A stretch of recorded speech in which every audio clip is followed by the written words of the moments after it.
Di Quran disebutkan, diisyaratkan orang yang tahajud itu dijamin langsung oleh Allah, bukan hadis lagi ya, bukan hadis lagi. Dijamin langsung oleh Allah di Quran surah ke-17 ayat 79 sampai dengan 81-nya. Lihat kalimatnya. Allah menjamin akan memberikan 4 hal.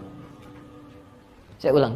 Allah jamin akan memberikan 4 hal pada orang yang tahajud, yang tidak akan pernah ini diberikan pada yang tidak tahajud, sekalipun sholat fardunya khusyuk luar biasa.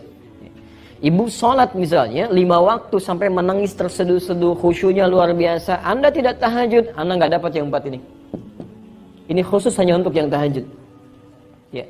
Dan saking pentingnya tahajud ini, yang 4 ini, sampai perintah tahajud itu satu-satunya sholat sunnah yang perintahnya dilekatkan langsung dengan sholat fardu. Ya. Sholat fardu ada berapa rakaat? 17 rakaat, Masya Allah. Berapa waktu? 5 kan dalam sehari. 17 rakaat di surah ke-17 ayat 78-nya. Ayat 78 itu perintah sholat fardu. Aqimis salata liduluki syamsi ila ghasaqil laili wa qur'an al-fajri. Ada? Posisi sebelah kiri ke atas sedikit. Inna Qur'an al-fajri kana mashhuda. Itu dari mulai zuhur sampai ke subuhnya. Setelah itu, ternyata salat sunnah pertama disebutkan di Quran, diisyaratkan, itu bukan rawatib. Bukan yang rawatib 12 rakaat. Atau kalau zuhurnya enggak 4 bisa jadi 2, gitu kan? 10 rakaat. Ya maksimal 12. Kemudian bukan salat duha, bukan salat syuruk, tapi salat tahajud. Ayat 79-nya. Wa minal laili fatahajjad bihi, dan di antara sebagian malam, gak usah semuanya. Kamu istirahat silahkan, ya kan? Istirahat dengan baik dan usahakan malam bangun ambil sebagiannya. Ya. Masya Allah, sebanyak apa sih butuh untuk memenuhi kebutuhan dunia? Udah siangnya sibuk, malamnya juga dunia juga. Kapan tuh akhiratnya? Katanya pengen masuk surga, ya kan? Maka disinilah kemudian dimintakan, kata Allah gak usah semuanya, sebagian aja yang bisa kamu hadirkan. Fatahajjad bihi, tunaikan tahajud nafilah. Ini hanya nafilah, tambahan saja, sunnah. Ya. Kalau kamu bisa kerjakan, kami berikan kemuliaan. Kalau tidak, kamu tidak berdosa. Tapi kalau bisa dikerjakan, lihat kalimatnya. Asa ayyab'athaka rabbuka maqaman mahmuda. Orang yang mampu menunaikan tahajud, benar tahajudnya, kami jamin, kami akan sukseskan karirnya. Ya, mudahkan pekerjaannya. Ada kemudahan dalam beraktivitas. Bukan cuma mudah, tapi diangkat ya. Jadi ada makam mahmudah, itu beda bu. Ya. Kalau makam itu pijakan yang mengangkat derajat. Ya. Misal ada seseorang misalnya mendapatkan kebaikan, promosi jabatan, bisa disebut dengan makam. Tapi belum tentu orang bisa suka dengan itu. Mungkin ada yang iri hati, ada yang tidak sudi dengan itu. Kok bisa dia ya? Kenapa bukan yang lain? Ada. Tapi kalau seseorang terangkat naik dan orang semua paham memang dia yang pantas, dia yang layak, dia yang baik, maka makamnya ditambah dengan kalimat mahmudah, maqaman mahmudah. Ya. Nabi datang, ini kan ayat turun untuk membebaskan Nabi dari kepungan orang-orang Quraisy. Ya, kemudian beliau keluar dari Mekah, hijrah ke Madinah kan? Perhatikan, ketika datang ke Madinah, bukankah sudah ada pemimpin di sana? Ya kan? Ada Abdullah bin Ubay bin Salul, ada kepala suku yang lain. Ketika datang Nabi orang baru, tidak mudah mengangkat beliau sebagai pemimpin. Mungkin ada yang tidak suka, tapi orang kebanyakan mengatakan beliau yang pantas, beliau yang baik dan sebagainya. Ya, pelan-pelan. Ya. Kemudian yang kedua, wa qur rabbi adkhilni mudkhalas sidqin, akan dimudahkan urusan pekerjaannya, dibimbing mengawali aktivitasnya, dibimbing Allah. Ya, mengawali aktivitas. Dibimbing Allah subhanahu wa ta'ala. Masya Allah, tidak ada yang paling nyaman, paling mudah kecuali mendapat bimbingan Allah subhanahu wa ta'ala. Di rumah tangga dapat bimbingan, mau ke kantor dapat bimbingan. Ketika dibimbing Allah tidak mungkin menemukan teman yang jelek, tidak mungkin menemukan makanan yang buruk, tidak mungkin menemukan pakaian yang buruk dan sebagainya. Wa akhrijni mukhrajas sidqin, wa akhrijni mukhrajas sidqin. Diberikan solusi terbaik ketika punya masalah. Alhamdulillah.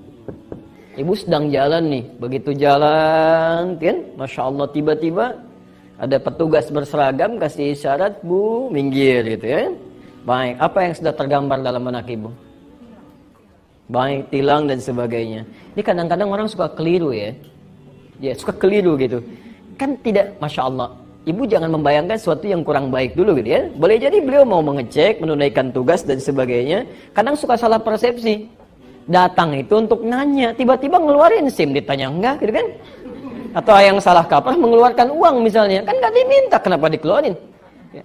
Saya pernah mau isi khutbah di daerah Kuningan, Mega Kuningan. Kami duduk di depan, saya sudah gunakan jas, samping kami teman di jamaah, ya beliau sudah agak sedikit sepuh yang bawa mobilnya. Qadar Allah dihentikan oleh polisi. Ya, begitu mau sedikit masuk, diminta minggir. Minggir Pak katanya. Ya, begitu sudah merapat, beliau mau mengeluarkan SIM begini. Ya, si polisinya mengatakan mau kemana be, gitu kan? Beliau senyum, melirik kepada kami. Saya kemudian langsung saya jawab, mau Jumatan Pak. Ya. Saya khutbah gitu. Oh sudah langsung aja, langsung aja. Lalu saya katakan kepada teman kami tadi, Pak, pertanyaannya kan mau kemana, bukan minta SIM. Ya. Jadi kadang-kadang kita keliru dalam bersikap karena menjawab tidak sesuai dengan pertanyaan.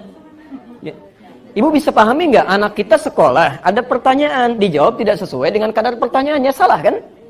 Kadang-kadang polisi belum nanya, sudah dikasih macam-macam, ya salah gitu. Ya, banyak orang baik Bu, banyak orang baik di kepolisian tuh. Kalau saya ke Mabes atau ke Polda itu Masya Allah gitu ya, orang sudah merapat ke masjid, banyak yang berdoa dan sebagainya. Tidak semua buruk, kadang-kadang yang masuk ke setannya bukan petugasnya, manusianya juga yang salah gitu. Jelas ya? Baik, ini bagian yang pertama ya. Jadi kalau kita sering mendekat kepada Allah, kasih solusi. Ya. Gak harus ada biaya kok. Gak harus banyak tenaga. Ya. Pelan-pelan. Yang terakhir, waj'al li min ladunka sultanan nasira. Kalau diganggu dalam hidupnya, Masya Allah. Kadang-kadang ada orang ingin menyingkirkan, menyungkurkan, menyudutkan macam-macam. Kan? Orang yang rajin tahajud, perhatikan, akan langsung ditolong oleh Allah tanpa perantara. Nah, sekarang perhatikan. Rumusnya, kalau ibu ingin menunaikan tahajud, isyarat-isyarat di fikihnya harusnya, sebelum dikerjakan tahajudnya, ini 4 ini keluarkan dulu Bu. Ibu tulis, tempelkan di samping dinding tempat kita tidur itu. Begitu Anda mulai miring ke kanan dan melihat tulisan ini, nggak punya rencana atau tidak terfikirkan tahajud pun, ibu malam bisa bangun. Bisa bangun, kan? Ya. Coba apalagi ibu tambahkan tulisan, kamu kan kesulitan, dikasih solusi, kenapa nggak mau dikerjain? Ya, Nabi, Rasul, orang paling soleh, tahajud sampai bengkak-bengkak. Kamu bukan Nabi, bukan Rasul, surganya belum jelas, macam-macam dan sebagainya, nggak mau tahajud. Terus nuntut lagi pengen cepat selesai masalah. Ya, bangun, kan? Tuliskan. Ya. Di sini ibu bisa bangun, karena ada motivasi. Ya, mulai persiapan, susun alarm sampai 3 kan? Alarm pertama, mematikan alarm kedua. Alarm kedua, siap-siap dan seterusnya.